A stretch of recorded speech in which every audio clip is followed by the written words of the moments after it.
Welcome back, fellow Archer Generals. This is Gamer 1745, and this time we're actually going to be playing Hearts of Iron 4 No Step Back DLC. We're playing as Germany. Let's see, there were a few things I wanted to do here. I looked prior to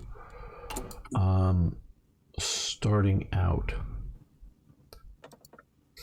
Okay, we have 85 points here for the air experience, so we can do one of these. Independent Air Force. Air advisor cost down 75%. Don't really know exactly what that is and how much that would help us. No, industry liaison, research speed. Now, we've not done any real research for air yet, so that's still to be done. That would be useful. Experience gain. Branch independent daily gain, Air Force intelligence, 2 others plus 5% dive bombing. Okay, cast research.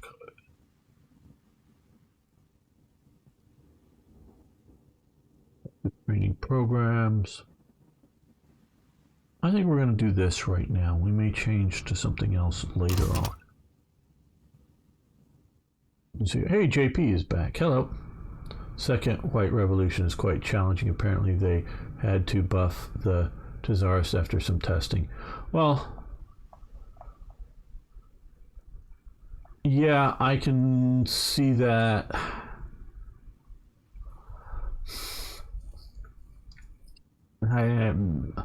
As I said in the last video, if you're just watching this, this is, 1936 is the perfect start date for the buildup of the war, in my opinion, for a historically based game. 1935, you have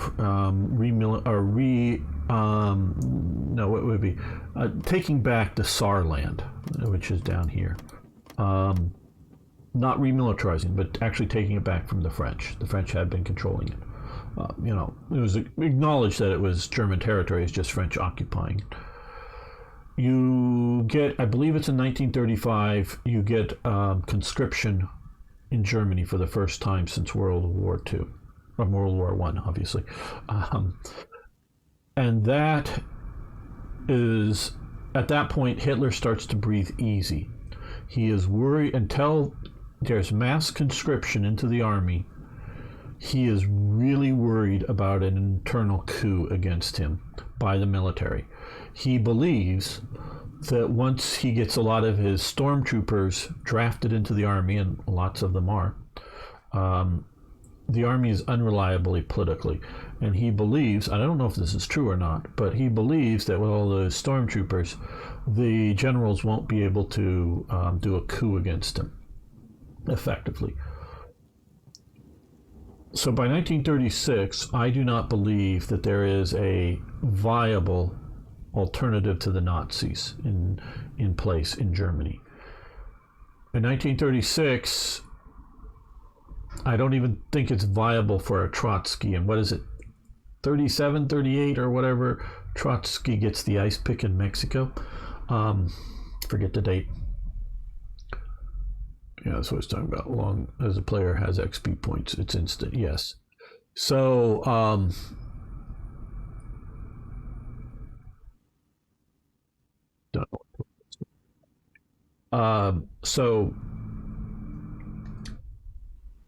but you're definitely not going to see him, in my opinion, I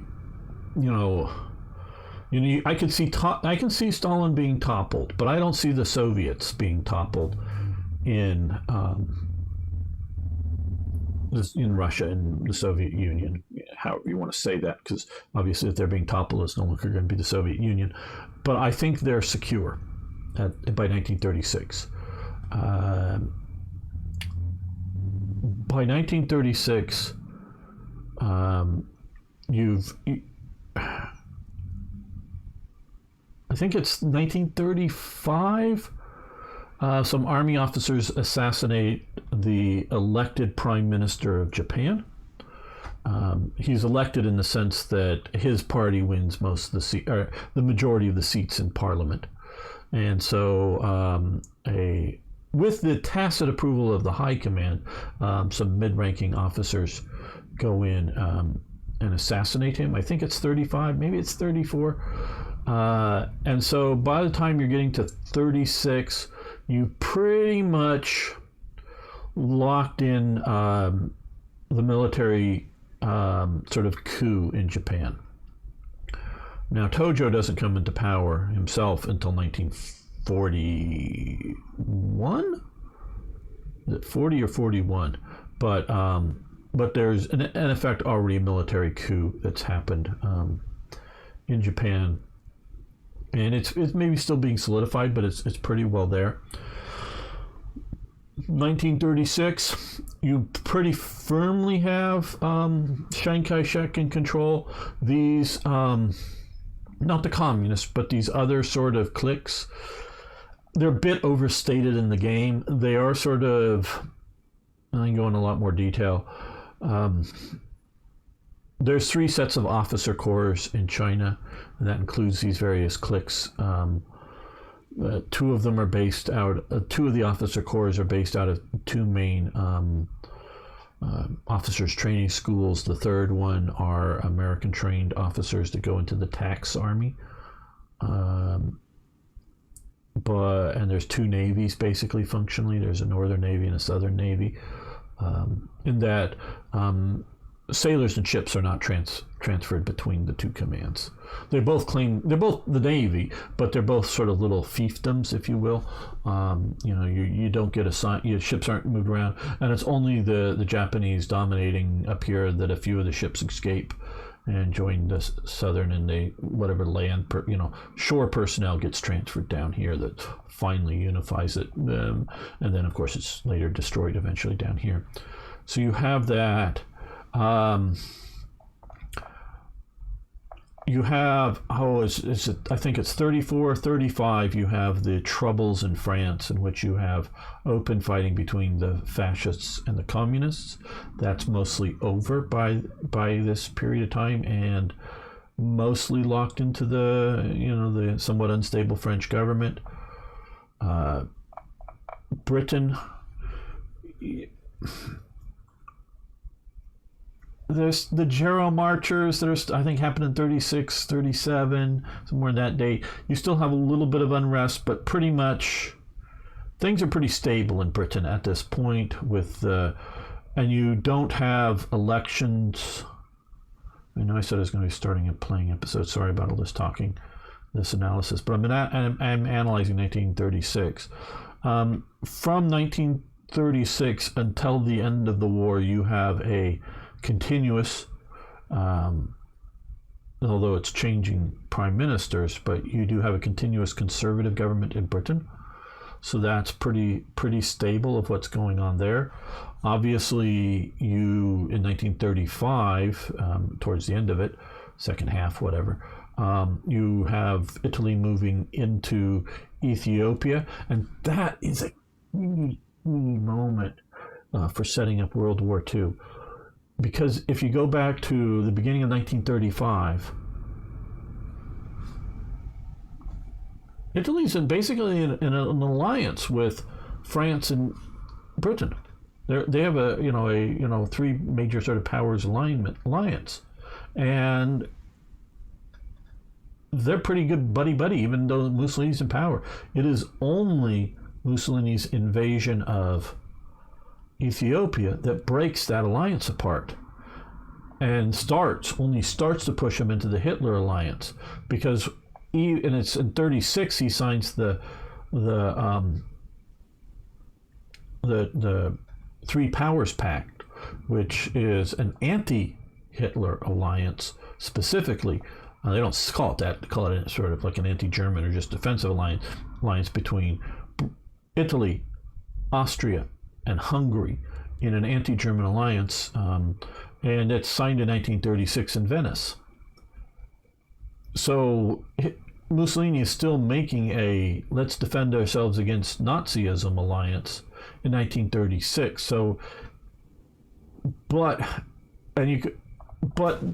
British and French reaction has already pushed or Italy into one of two options. Either one, sort of going it alone, trying to form, local regional alliances maybe, but its own sort of faction, or pushing them into Hitler's hands, or arms, I should say, into Hitler's arms would be the quote.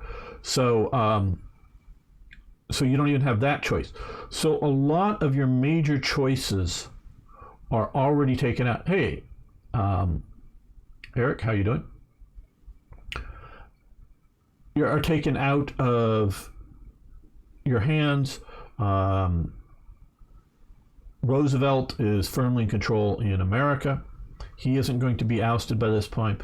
So 36, by the time you get to 36 and the world of 1936, all of these type of oppose Hitler shit, all of the let's restore the Tsar shit,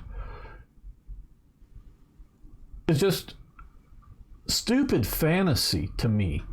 Now, that doesn't mean people don't want to play stupid fantasy. That's fine. But to me, I want a World War II based game. Get that one right. Spend your time doing that one right. And then once you get all that done, then you can make your fantasy stuff. Now, what I will say is that if you build an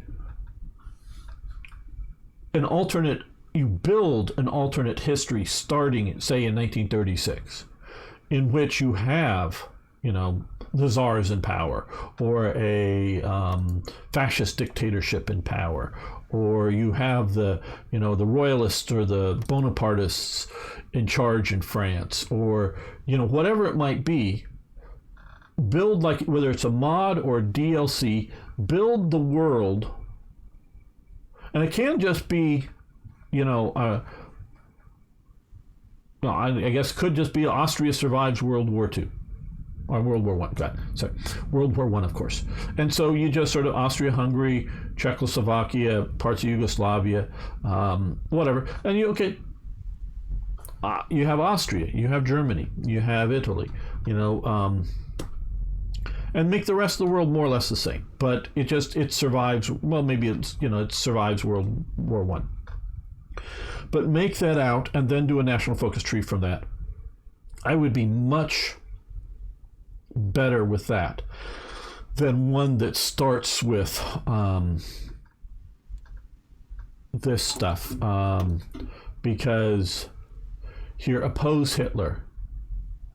Why not just simply have this Kaiser still in power, click, and it sets up another tree that you play through that is a Kaiser tree, but it starts up. I see comprised monarchy. It's maybe not too far from that, but it just doesn't really match with that.